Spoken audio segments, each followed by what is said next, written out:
नगर विकास स्वच्छता के कार्यक्रम को नगरीय क्षेत्रों में, तो ग्रामीण क्षेत्र में यही कार्य पंचायती राज को करना। जापानी इंसेफ्लाइटिस का एक ही पेशेंट आज के दिन अभियान के माध्यम से घर घर जाकर के एएनएम और आशा वर्कर जाकर के उस हर व्यक्ति को जो किसी प्रकार से पीड़ित है या लापरवाही करते थे, उन सभी लोगों को हॉस्पिटल तक पहुंचाने की व्यवस्था की गई।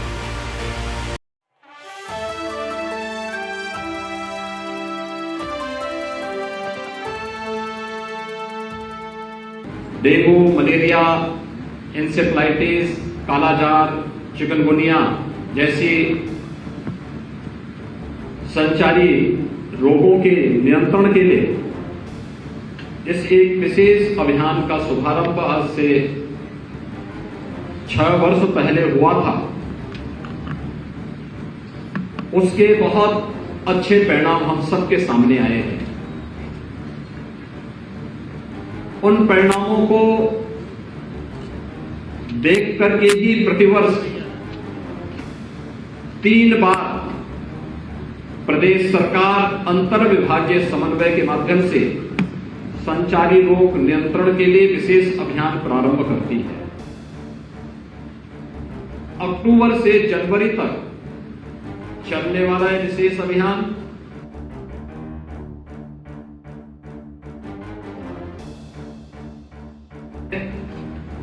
पहले 15 दिन का कार्यक्रम जन जागरण के साथ साथ अंतर विभागीय समन्वय से हर विभाग कन्वर्जन के माध्यम से अपनी अपनी जिम्मेदारियों का निर्वहन करेगा। तो अगले 15 दिन यानी 16 अक्टूबर से 31 अक्टूबर तक का समय एएनएम, आशा कार्यकर्त्री इनके द्वारा घर घर जाकर के दस्तक अभियान के माध्यम से उन सभी घरों में जहां कोई बुखार हो, कोई खांसी हो रही हो, कहीं भी कोई इस प्रकार की शिकायत है, उन लोगों के घर में जाकर के उनकी काउंसलिंग करना, उन्हें हॉस्पिटल तक पहुंचाना और फिर उनके उपचार की उचित व्यवस्था उपलब्ध करवाने का एक विशेष कार्यक्रम जन जागरण का इस दौरान भी चलेगा। हम सब जानते हैं उत्तर प्रदेश देश की आबादी का सबसे बड़ा प्रदेश है और उत्तर प्रदेश के अंदर हमारा एक पूर्वी अंचल इंसेफ्लाइटिस से प्रभावित था। 2017 के पहले स्थिति थी। ये जो बीआरडी मेडिकल कॉलेज आज आप यहां पर देख रहे हैं, इस सीजन में 17 के पहले 500-600 पेशेंट यहां पर हर समय हॉस्पिटल में एडमिट रहते थे। प्रतिवर्ष पूरे प्रदेश में 1200 से 1500 बच्चों की मौत होती थी और अकेले बीआरडी मेडिकल कॉलेज में 500 से 600 बच्चे समय काल कल्पित होते थे। इंसेफ्लाइटिस से पूरा क्षेत्र प्रभावित था। तो मध्य यूपी में हम जाते थे, बरेली, बदायूं और उसके आसपास के क्षेत्र में मलेरिया का प्रकोप वहां देखने को मिलता था। हम बुंदेलखंड की तरफ जाते थे तो वहां पे चिकनगुनिया परेशान करता था। तो फिरोजाबाद, आगरा, मथुरा, कानपुर, लखनऊ से लेकर के वाराणसी तक डेंगू का डंक प्रत्येक नागरिक को परेशान करता था। वाराणसी से लेकर के कुशीनगर के इस क्षेत्र में, बिहार से सटे हुए जनपदों में कालाजार भी देखने को मिलता था। यानी अलग अलग क्षेत्रों में अलग अलग प्रकार की ये विषाणु जनित बीमारियां वहां पर आम जनजीवन के को प्रभावित करने के साथ साथ व्यवस्था को चुनौती देती थी। लेकिन जब अंतर विभागीय समन्वय हुआ, स्वास्थ्य विभाग को नोडल विभाग बनाया गया, स्वास्थ्य विभाग के साथ नगर विकास विभाग, ग्राम्य और विकास और पंचायती राज विभाग, महिला और बाल विकास विभाग, स्कूली शिक्षा के विभागों को जोड़ करके दिव्यांगजन कल्याण विभाग आदि सभी विभागों को जोड़ करके जब एक कार्यक्रम प्रारंभ हुआ और सबसे कहा गया नगर विकास स्वच्छता के कार्यक्रम को नगरीय क्षेत्रों में, तो ग्रामीण क्षेत्र में यही कार्य पंचायती राज को करना है। शुद्ध पेयजल की आपूर्ति नगरीय क्षेत्र में नगर विकास को करना है, तो ग्रामीण क्षेत्र में ग्राम्य विकास विभाग को इस कार्य को करना है। हर बीमारी की जड़ है कुपोषण, गंदगी या कुपोषण।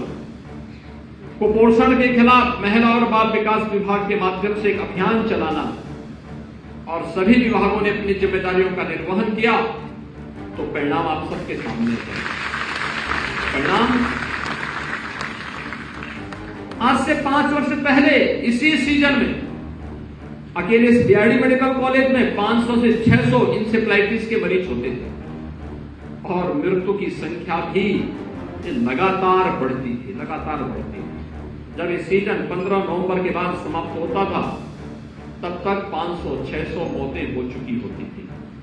लेकिन आज मुझे बताते हुए प्रसन्नता है, जापानी इंसेफ्लाइटिस का एक भी पेशेंट आज के दिन पर नहीं है। एक्यूट इंसेफ्लाइटिस से जो मामले आ रहे हैं उसमें हमने दोनों उपाय किए हैं। एक, सर्विलांस को मजबूत किया, इंसेफ्लाइटिस ट्रीटमेंट सेंटर चल रहे हैं, मिनी पीपो हर जगह स्थापित हुए हैं। कुछ सरकार ने किए हैं, डबल इंजन की सरकार ने किया है, कुछ सीएसआर से स्थापित हुए हैं। मैन पावर की आपूर्ति वहां की गई है, ट्रेनिंग के कार्यक्रम हुए हैं। सर्विलांस को दस्तक अभियान के माध्यम से घर घर जाकर के एएनएम और आशा वर्कर जाकर के उस हर व्यक्ति को जो किसी प्रकार से पीड़ित है या लापरवाही करते थे, उन सभी लोगों को हॉस्पिटल तक पहुंचाने की व्यवस्था की गई। एक तरफ यह अभियान और दूसरी तरफ अगर एक्यूट इंसेफ्लाइटिस के मामले देखने को मिल रहे हैं तो इसका मतलब अभी स्वच्छता के लिए बहुत कुछ करना है। स्वच्छता के इस कार्यक्रम के लिए शुद्ध पेयजल हो, हर घर नल की योजना लागू की जा रही है। देश की सबसे बड़ी योजना है हर घर नल योजना। सभी घर तक शुद्ध पेयजल की आपूर्ति हो, तो स्वच्छता के लिए भी विभिन्न विशेष कार्यक्रम चल रहे हैं। आपने देखा होगा 1 अक्टूबर को आदरणीय प्रधानमंत्री जी के मार्गदर्शन और नेतृत्व में पूरे देश ने राष्ट्रपिता महात्मा गांधी को स्वच्छांजलि दी थी, यानी स्वच्छता के माध्यम से अपनी श्रद्धांजलि अर्पित की। राष्ट्रपिता महात्मा गांधी के प्रति इससे बड़ी श्रद्धांजलि दूसरी नहीं हो सकती कि जो उनका प्रिय विषय है, क्योंकि वे जानते थे गंदगी होगी तो बीमारी होगी तो स्वाभाविक रूप से व्यक्ति की कार्य करने की सामर्थ्य और शक्ति कमजोर होगी। अगर हमें भारत को एक सशक्त भारत बनाना है, समर्थ भारत बनाना है, स्वावलंबी भारत बनाना है, उसका मार्ग स्वच्छ भारत अभियान से चलता है। और प्रधानमंत्री मोदी जी ने 2 अक्टूबर 2014 को इसी स्वच्छ भारत अभियान का शुभारंभ किया था और आज उसी का परिणाम है। हर घर में टॉयलेट बने, स्वच्छता के प्रति लोगों में जागरूकता पैदा हुई। हम लोगों ने जगह जगह जाकर के विभिन्न प्रकार के कार्यक्रम प्रारंभ किए। प्लास्टिक पे बैन किया गया। हमें अपने इसको दैनिक जीवन का हिस्सा बनाना पड़ेगा। आज का एक कार्यक्रम इस देश से अत्यंत महत्वपूर्ण है। देश के विभिन्न राज्यों में डेंगू इस समय कहर बन करके टूटा है। उत्तर प्रदेश में संचारी रोग नियंत्रण का परिणाम है कि काफी हद तक नियंत्रण में है, लेकिन जिस प्रकार का सीजन है उसमें हमें सतर्क रहना पड़ेगा। अगर डेंगू के लिए, इंसेफ्लाइटिस के प्रति भी, कालाजार और चिकनगुनिया के प्रति भी, मलेरिया के प्रति भी, और इसलिए संचारी रोग के इस अभियान में व्यापक जन जागरण के साथ साथ एएनएम, आशा वर्कर, स्वास्थ्य कर्मी, सभी हॉस्पिटल से जुड़े हुए पैरामेडिक्स, चिकित्सक, ये सभी लोग मिलकर के और विभिन्न विभागों के द्वारा जो अभियान चलाए गए सभी लोग मिलकर के अगर कार्य करेंगे उसके बहुत अच्छे परिणाम सामने आएंगे। मुझे पूरा विश्वास है कि जैसे इंसेफ्लाइटिस को हम लोगों ने पूरी तरह समाप्ति की कगार पर पहुंचा दिया है, बहुत शीघ्र हम लोग इसके उन्मूलन की घोषणा भी करेंगे। और मेरा सबसे आह्वान होगा, देशवासियों का आह्वान होगा कि इंसेफ्लाइटिस एक उदाहरण है आपके सामने, एक सक्सेसफुल मॉडल है देश और दुनिया के सामने कि सरकार ठान ले, प्रशासन उसके साथ संकल्प के साथ खड़ी हो जाए, सभी लोग अपनी अपनी जिम्मेदारियों का निर्वहन कर ले, तो एक असाध्य सी कही जाने वाली बीमारी भी कोई समय नहीं लगता उसको समाप्त होने में।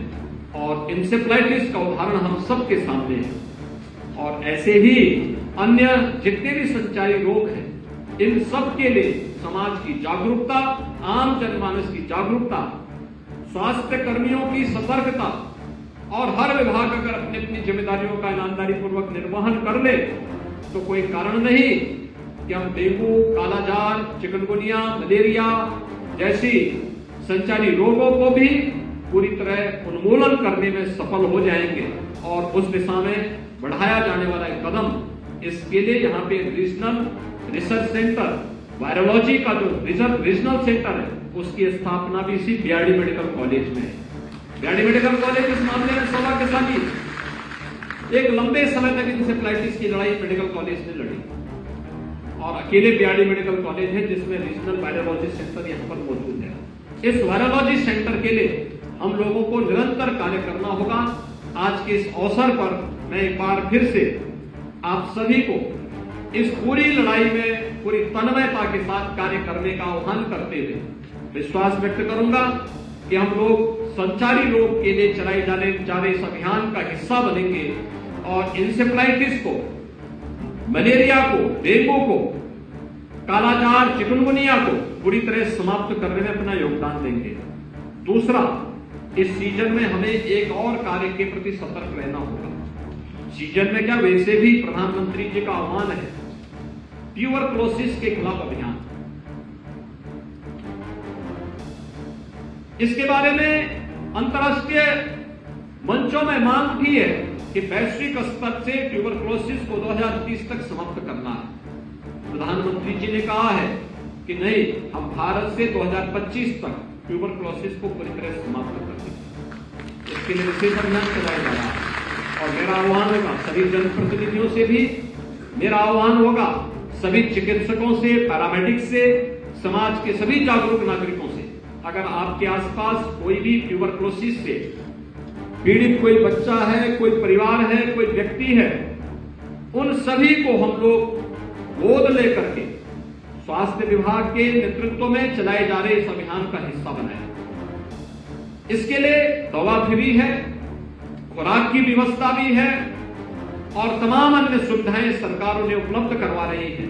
अगर हम उन लोगों तक ये सुविधा उपलब्ध करवा देते हैं तो ये बहुत बड़ी सेवा मानवता की होगी, समाज की होगी, राष्ट्र की होगी।